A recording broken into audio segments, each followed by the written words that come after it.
நிலமணம் சீராரும் மகனமென நிகழ்பகத கண்டனமும் அதில் சிறந்த திராவிடனும் திருநாடும் தக்க சிறு இவை முதலும் தரித்தனரும் திலகமுமே அத்திலக வாசனை போல் அனைத்துலகும் இன்பமுக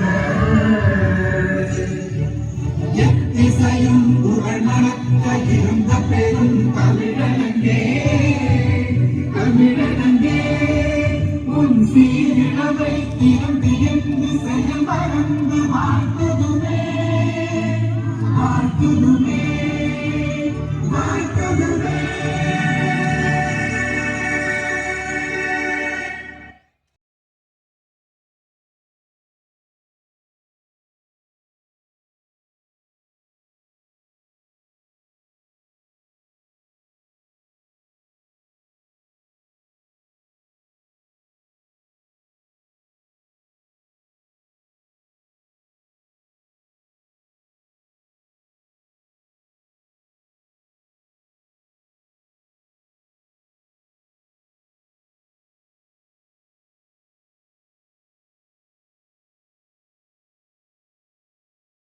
Speak about Independence Day. We are celebrating 79th Independence Day of our country. At first, I wish you all a very happy Independence Day. On 15th August 1947, India became independent from the British rule. It reminds us sacrifice of the freedom fighters.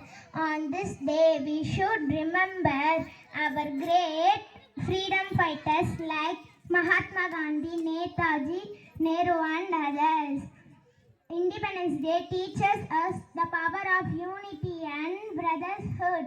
Let us all pledge to do our best and make the country the best country in the world. I am very proud to be an Indian. I love my country very much. Freedom is our right and independence is our pride. Jai Hind, Vande Mataram. Thank you. Great. I ask you also with a grad the center.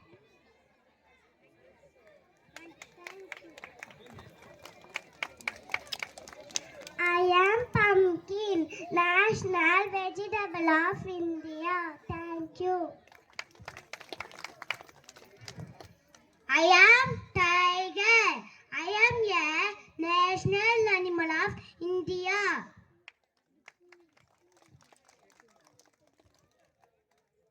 I am mango. I am national fruit of India.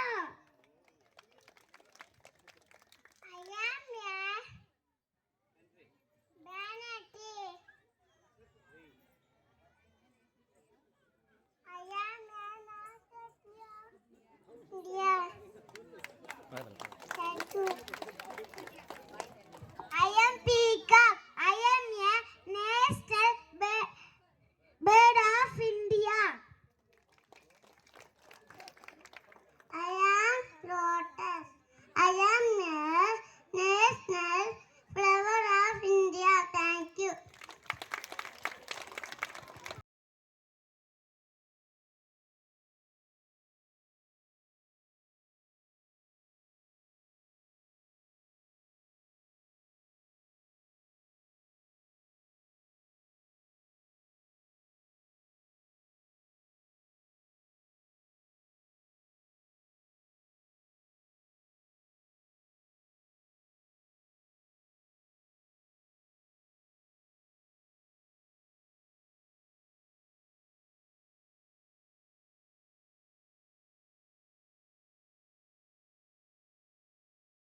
Very good. Super boys. சூடிய எனது அன்னை தமிழை வணங்கி அவையோர் அனைவருக்கும் எனது முதற்கண் வணக்கத்தை தெரிவித்துக் கொள்கிறேன். என் பெயர் எஸ் அபிஷா. அண்ணல் வழியில் நடந்திட்டார், விடுதலை வேள்வி எழுந்திட்டார், அடிமேல் அடி அவிழ்ந்து ரத்தம் சிந்திய நேரங்களிலும் கொடியை கீழ விடவில்லை. இன்னுயிர் நீங்கும் நேரத்திலும் தன்னுயிர் இன்னும் கொடியை காத்தார். கொடியை காத்த புகழ்பெற்ற கொடிக்காத்த குமரன் அவர்களை பற்றி பேசப் போகிறேன். திருப்பூர் குமரன் இந்தியா விடுதலை போராட்ட தியாகி ஆவார். இவர் 1904ஆம் ஆண்டு அக்டோபர் 4ஆம் தேதி ஈரோடு மாவட்டத்தில் உள்ள சென்னிமலையில் பிறந்தார். இவரது பெற்றோர் நாச்சிமுத்து கருப்பாயி ஆவார். திருப்பூர் குமாரனின் இயற்பெயர் குமாரசுவாமி. சிறு வயதில் குடும்ப சூழ்நிலை காரணமாக பள்ளி படிப்பை தொடர இயலவில்லை. அதனால் கைத்தறி நெசவு தொழிலை செய்து வந்தார். இள பருவத்திலே நாட்டுப்பற்று மிக்கவராக திகழ்ந்த குமரன் காந்தியடிகள் அறிவித்த அற போராட்டங்களில் கலந்து கொண்டார். 1932ஆம் ஆண்டு ஆங்கிலேய அரசுக்கு எதிராக நடைபெற அறவழி போராட்டத்தில் குமரன் கலந்து கொண்டார். குமரன் கையில் தேசிய கொடி ஏந்தி வந்தே மாதிரம் என்று கோஷம் முழங்கி அனைவகுத்து ஊர்வலமாக சென்றனர். அப்போது காவலர்களால் தாக்கப்பட்டு தடியடிப்பட்டு மண்டை பிளந்து வந்தே மாதிரம் என்று வீர முழக்கமிட்டு கீழே சரிந்து விழுந்தார் குமரன். உயிருக்கு போராடி அந்த நிலையிலும் அவரது கரங்கள் தேசிய கொடியை பற்றிருந்தன. காவல்துறையால் படுகாயமடைந்த குமரன் அடுத்த நாள் உயிர் திறந்தான். அன்று முதல் குமரசுவாமியா இருந்த குமரன் கொடிகாத்த குமரன் என்று அழைக்கப்பட்டார். நன்றி.